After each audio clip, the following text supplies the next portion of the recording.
ଆଜି ମୁଁ ପହଞ୍ଚି ଆସିଛି ଆମର ଓଡ଼ିଶା ବର୍ଡ଼ର ପୁରା ଆନ୍ଧ୍ର ପାଖାପାଖି। ଦେଖନ୍ତୁ ଖାଲି ଏ ଜଙ୍ଗଲ, ଖାଲି ପାମୁଲି ଜଙ୍ଗଲ ବହୁତ ମାନେ ଆମ ଓଡ଼ିଶାରେ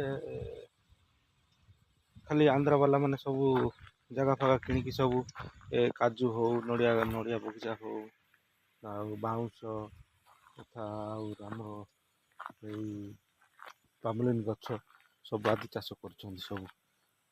ପୁରା ମାତ୍ରାରେ ଆମର ଓଡ଼ିଶାର ଜମି, କିନ୍ତୁ ତାଙ୍କର ସବୁ ହକ୍ ପୁରା ଆନ୍ଧ୍ରା ବାଲା ମାନଙ୍କର। ଆଉ ଡେଭଲପ୍ ତ କିଛି ନାହିଁ କହିଲେ ଚଳେ। ଏତେ ଗାଡ଼ି ଅସୁବିଧାରେ ଆମର ଗାଡ଼ି ଆସିଲା, ବେଶୀ ଦୁଃଖର ବିଷୟ। ଏମାନେ ବର୍ଡ଼ର ମାନଙ୍କୁ କିଛି ଧ୍ୟାନ ଦିଆଯାଉ ନାହିଁ। ଆମ ଆମ ସରକାର ଆମର ସରକାର ଯାହାହେଲେ ବି ଧ୍ୟାନ ଦେଲେ ଏ ଗାଁର ଲୋକମାନେ ବହୁତ ଉନ୍ନତି ହେଇଥାନ୍ତେ। ଆଜକୁ ପ୍ରାୟ ସ୍ୱାଧୀନତାର ଗୋଟେ 75+ ପରେ ହେଲାଣି, ମାତ୍ର ଏ କାଠ ଦେଖନ୍ତୁ, ଏ କାଠ ଏ ଯେଉଁ ସ୍ୱଳ୍ପ ଗଛର ଯେଉଁ କାଠ ତିଆରି କରିକି ଲୋକମାନେ ବ୍ରିଜ୍ ବନେଇଛନ୍ତି। ବହୁତ ଦୁଃଖର ବିଷୟ। ମାନେ ଆମର ଗାଡ଼ି ଯାଇପାରୁନି। ଲୋକମାନେ କେମିତି ଏ ଗାଁରେ ଲୋକମାନେ କେମିତି ଉନ୍ନତି ହେବେ, ମୁଁ ମାନେ କଳନା ବି କରିପାରୁନି। ଦେଖନ୍ତୁ କେତେ କଷ୍ଟରେ ଏଇଟା କରିଛନ୍ତି ଗାଁ ଲୋକମାନଙ୍କୁ ମାନେ କହିଲେ ନ ସରେ। ମାନେ ବେଶୀ ଦୁଃଖର ବିଷୟ। ଦେଖନ୍ତୁ ରାସ୍ତା କେମିତି ଅଛି, ମାନେ ଅଦନୀୟ ଯେଉଁ କୁହନ୍ତିନି କି ସେଭଳିଆ ଅଛି। ଆଉ ମୁଁ ଚଲେଇକି ଆସିଲି, ବହୁତ କଷ୍ଟରେ ଆସିଛି ଗାଡ଼ି।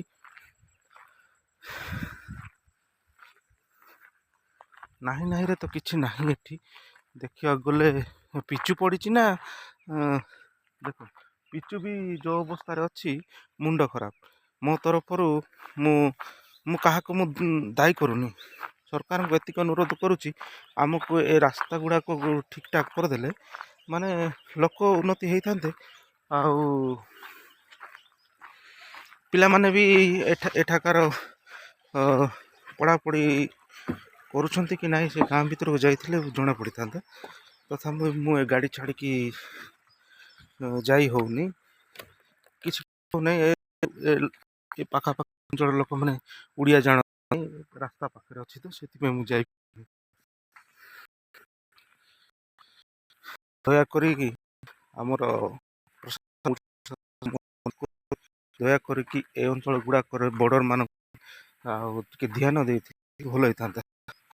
ଦେଖନ୍ତୁ ବଡ଼ ବଡ଼ ଗାତ ଯାକ, ଏଇଠୁ କେମିତି ମେଡ଼ିକାଲ ଗାଡ଼ି ଯାକ ମେଡ଼ିକାଲ ଗାଡ଼ି, ସେଥିପାଇଁ ଏମାନେ ସାହା ଭରସା ନେଉଛନ୍ତି ଆନ୍ଧ୍ରର।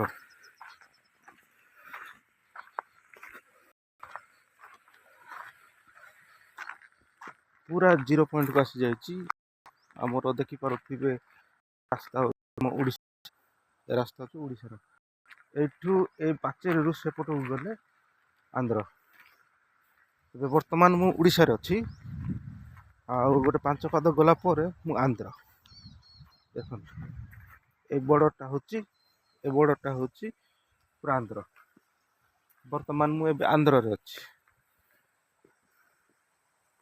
ଦେଖନ୍ତୁ ଏ ଗଛ ହେଉଛି ପାମଲିନ୍ ଗଛ।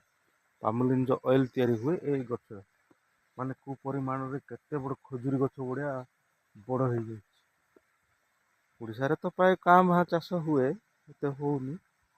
ଲାଭଦାୟକ ଚାଷଟା, କିନ୍ତୁ ଆଉ କ'ଣ କହିବି, ଆଉ କହିଲେ ଲୋକଙ୍କ ଦେହରେ ବାଜିଯିବ, ମୁଁ କହିବିନି।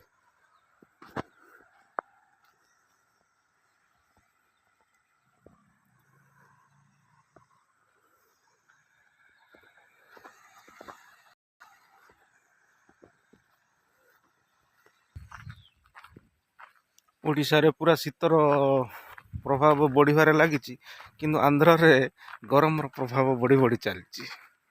ମାନେ ଦେଖନ୍ତୁ, ବିନା ସ୍ୱେଟରରେ ମୁଁ ଚାଲିଛି। ଆମ ଓଡ଼ିଶାରେ ହେଇଥିଲେ ଆଉ କହିବାକୁ ପଡ଼ନ୍ତା ନାହିଁ, ସ୍ୱେଟର ବାଧ୍ୟ ପିନ୍ଧିବା ପାଇଁ।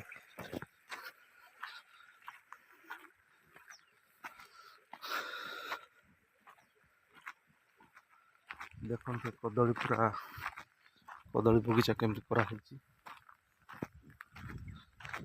ଗାଈ ଗୋରୁ ବି ବହୁତ ଯତ୍ନ ଏପଟ ଲୋକଙ୍କର। ଦେଖନ୍ତୁ କେତେ ପରିମାଣରେ ରାସ୍ତା ଖରାପ ଅଛି।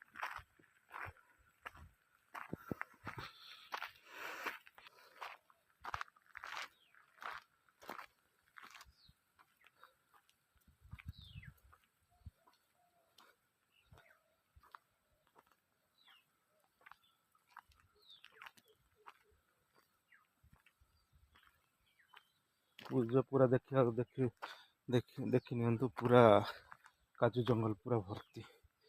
ଆଉ ଏଇଟା ହେଉଛି ସ୍ୱଳ୍ପ ଗଛ କେବଳ ଲଗେଇଛନ୍ତି ପୁରା ଧାଡ଼ି ଧାଡ଼ିରେ।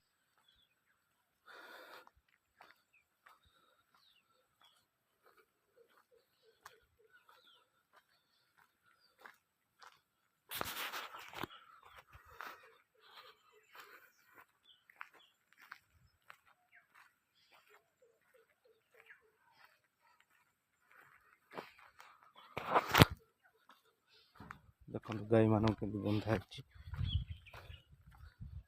ଏ ଗାଁର ଦୃଶ୍ୟ ମାନେ ଦେଖିବା ଲୋକକୁ ତ ବହୁତ ବଢ଼ିଆ ଲାଗିବ, କିନ୍ତୁ ଅସୁବିଧାଟା ଆଉ ବହୁତ ଅଛି।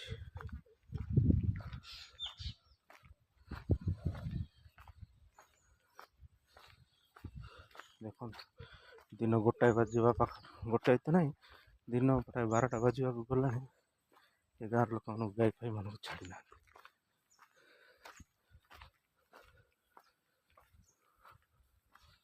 ଗାଁରେ ପ୍ରାୟ ସ୍ୱଳ୍ପ ଗଛ ବହୁତ ଭର୍ତ୍ତି ଅଛି।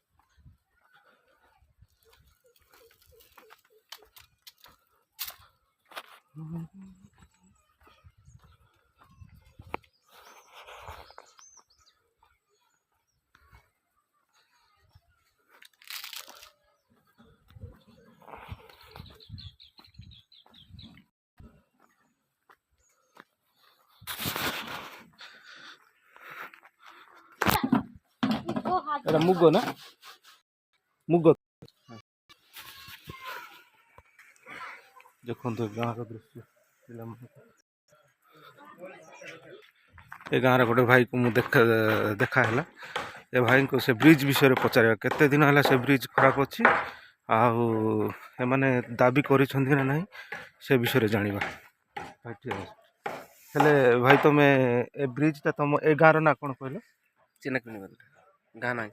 ହଁ ହଁ ଚିନାକୁଣି ବଦ୍ରା। ଚିନାକୁଣି ବଦ୍ରା। ହଁ ସାର୍। ହେଲେ ସେ ବ୍ରିଜ୍ଟା ଭାଙ୍ଗି ଯାଇଛି, କେତେ ଦିନ ହେଲା ଭାଙ୍ଗି ଯାଇଛି? ଆଉ ବହୁତ ଦିନ ହେଉଛି ସାର୍। କେତେ କମ୍ପ୍ଲେଣ୍ଟ ଦେଲେ ମିଶା କିଛି ଇଏ କରୁନାହାନ୍ତି। ମାନେ ଦେଇଛ? ହଁ ଦେଇଛି। ଓହୋ। ଆକ୍ସେପ୍ଟ କରୁନାହାନ୍ତି। କେତେ ଓହୋ। କମ୍ପ୍ଲେଣ୍ଟ ଦେଲେ ମାନେ ପିଲାମାନେ କୋଉ ସ୍କୁଲରେ ପଢୁଛନ୍ତି ଏଠି? ପଢୁଛନ୍ତି ନାରାୟଣପାଟଣା ହଷ୍ଟେଲରେ ଯାଇକି ହଁ ପଢୁଛନ୍ତି। ହଷ୍ଟେଲ ଯାଇକି କିନ୍ତୁ ପଢୁଛନ୍ତି। ଯିବା ଆସିବାରେ ତ ବହୁତ ହଇରାଣ ହଉଥିବ ତମେ? ହଇରାଣ ଆଉ ଯେକୌଣସି ଅସୁବିଧା ହେଲେ ମିଶା ଆଉ କି ଗାଡ଼ି ମିଶା ଆମ୍ବୁଲାନ୍ସ ମିଶା ଆସିପାରିବନି। ଆମର ମେଡିକାଲ ଗାଡି ତ ଆମେ ଆସିପାରିଲା ନାହିଁ। ଆଉ ତମେ କ'ଣ କହିବ ସରକାରଙ୍କୁ? ତମେ କ'ଣ ଦାବି କରିବ? ସେ ବ୍ରିଜଟା କରାଯାଉ ନା? ଏମାନେ ସବୁ ଦାବି କରୁଛନ୍ତି ସେ ବ୍ରିଜଟା ନିଶ୍ଚିତ ଭାବରେ ଧ୍ୟାନ ଦିଆଯାଉ, ଆଉ କମ୍ ଦିନ ଭିତରେ କରନ୍ତୁ। ପିଲାମାନେ ବେଶୀ ସ୍ୱାସ୍ଥ୍ୟ ଆଉ ମାନେ ମାନେ ଦେହ ଖରାପ ହେଲେ ମାନେ ଆନ୍ଧ୍ର ଉପରେ ନିର୍ଭର କରୁଛନ୍ତି। ଆଉ ରାସ୍ତାଘାଟ ଯଦି ଭଲ ଥାନ୍ତା ବୋଲେ ମାନେ ଓଡ଼ିଶା ଉପରେ ନିର୍ଭର କରିଥାନ୍ତା, ଆମ ସହିତ କଣ୍ଟାକ୍ଟ ରହିଥାନ୍ତା ଏମାନଙ୍କ ସହିତ। କାରଣ ଏମାନେ ବାଧ୍ୟ ହେଇକି ଆନ୍ଧ୍ର ସହିତ କଣ୍ଟାକ୍ଟ ରହୁଛନ୍ତି। ଏମାନେ ଓଡ଼ିଶାରେ କମ୍ ପଇସାରେ ଏମାନେ ଯେଉଁ ମେଡ଼ିକାଲ ଖର୍ଚ୍ଚ କରିଥାନ୍ତେ ସେଇଟା ଆନ୍ଧ୍ରକୁ ଯାଇକି ବହୁତ ପଇସା ଏମାନେ ସାରୁଛନ୍ତି। ବିଭିନ୍ନ ମାନେ ଏ ଯେଉଁ ଗାଁ ଗୁଡ଼ାକ ବହୁତ ଗରିବ ଗାଁ ଗୁଡ଼ାକ, ଆଉ ଚାଷବାସ ହେଉଛି ଏମାନଙ୍କର ମୁଖ୍ୟ ଜୀବିକା।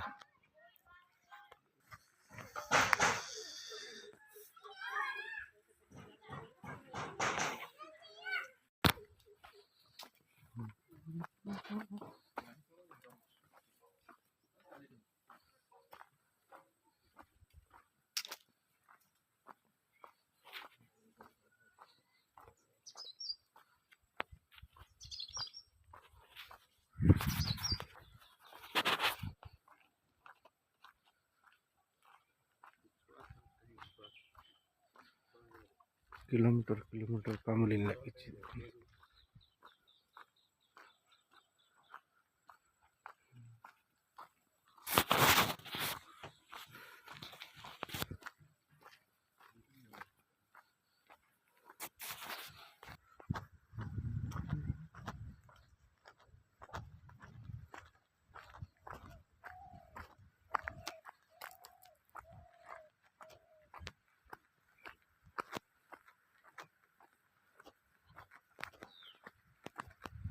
ଭର୍ତ୍ତି ପୁରା ଅଛି ମାନେ ପୁରା ଅମଲିନ ଜଙ୍ଗଲ କହିଲେ ଚଳେ ଏ ଜାଗାରେ।